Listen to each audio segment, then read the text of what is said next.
Bismillahirrahmanirrahim. Assalamualaikum warahmatullahi wabarakatuh. Alhamdulillah, kembali lagi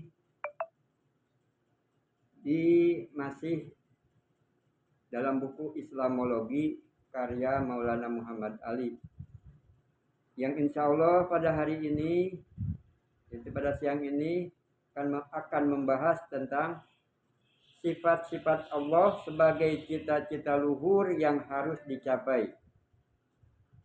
Robi srohli sodri wa yassirli amri wahlul uqdatam min lisani yafqahu qawli. Allahumma sholli ala sayyidina Muhammad wa ala ali sayyidina Muhammad wa sallim taslima.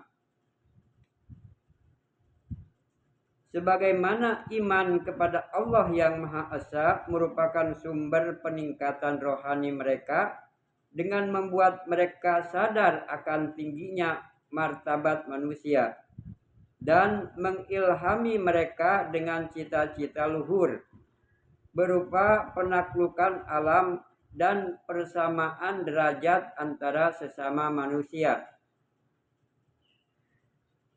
Maka dari itu, sifat-sifat Allah yang diwahyukan dalam Al-Quran itu sebenarnya dimaksud untuk menyempurnakan karakter manusia.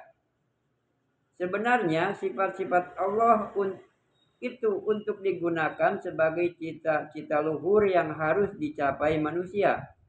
Allah adalah Rabbul Alamin yang mengasuh dan memelihara sarwa sekalian alam.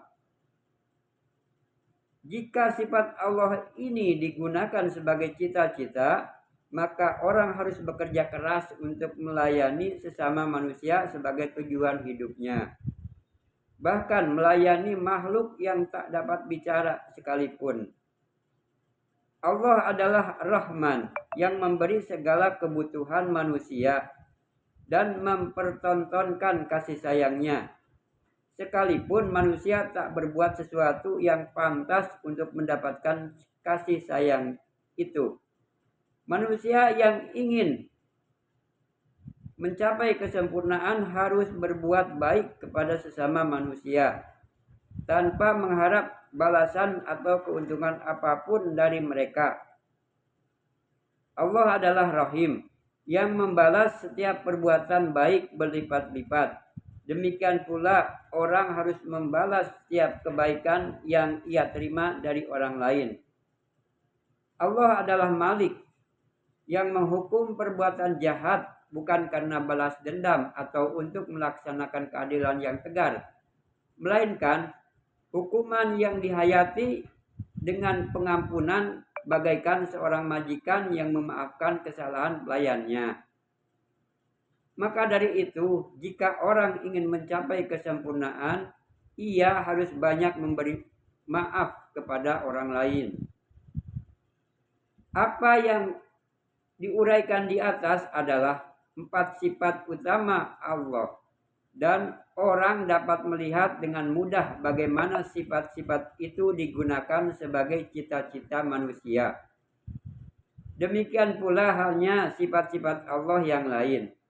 Ambillah misalnya sifat Allah yang berhubungan dengan cinta dan kasih. Allah adalah kasih sayang, Ar-Ra'uf, cinta kasih Al-Wadud, lembut hati Al-Latif, berulang kali kasih sayangnya At-Tawwab, yang maha penyantun Al-Halim, yang maha mengampuni Al-Afu, yang menggandakan ganjaran Asy-Syakur, yang menciptakan perdamaian As-Salam, Al-Salam, Al-Syakur dan Al-Salam, yang menganugerahkan keamanan Al-Mu'min, yang dermawan Al-Barru, yang meninggikan derajat Rafi'ud Darajat, yang melimpah-limpah pemberiannya Al-Wasi, yang memberi rezeki Al-Razak, dan sebagainya. Manusia juga harus berusaha seperti itu. Selanjutnya, ambillah misalnya sifat Allah yang berhubungan dengan ilmu. Allah adalah yang maha tahu, Al-Alim, yang maha bijaksana al-hakim, yang maha waspada al-khabir, yang maha melihat al-basir, yang maha mengawasi al-hakim, yang maha tahu akan segala sesuatu yang tersembunyi al-batin. Manusia juga harus berusaha untuk menyempurnakan ilmunya dan mendapat hikmah. Sebenarnya di mana manusia dikatakan sebagai khalifah Allah, surat 2 ayat 30, maka ciri utama yang membuat mereka terkemuka sebagai orang yang dapat memerintah sekalian makhluk ialah pengetahuan mereka akan segala sesuatu. Al-Quran surat 2 ayat 31. Adapun mengenai hikmah, ini diuraikan dalam Al-Quran bahwa Nabi Muhammad SAW itu dibangkitkan untuk mengajarkan kitab dan hikmah. Al-Quran surat 2 ayat 151, surat 3 ayat 163, dan surat 62 ayat 2. Selanjutnya, ambillah misalnya sifat Allah yang berhubungan dengan kekuatan, kebesaran, dan penguasaan atas segala sesuatu. Sampai-sampai malaikat pun disuruh bersujud kepada manusia. Ini menunjukkan bahwa manusia ditakdirkan supaya menguasai sekalian makhluk hingga malaikat. Malahan dalam Al-Quran diterangkan berulang kali bahwa apa saja yang ada di langit maupun di bumi semuanya dibuat untuk melayani manusia. Memang benar bahwa kecintaan manusia, kasih sayangnya, ilmunya, kebijaksanaannya, dan kekuasaannya atas segala sesuatu bukan apa-apa jika dibandingkan dengan Allah. Akan tetapi, betapapun tak sempurnanya segala sesuatu yang dicapai manusia, kenyataan menunjukkan bahwa manusia mencita-citakan akhlak Tuhan sebagai tujuan hidupnya. Yang ini manusia harus berusaha untuk mencontohnya.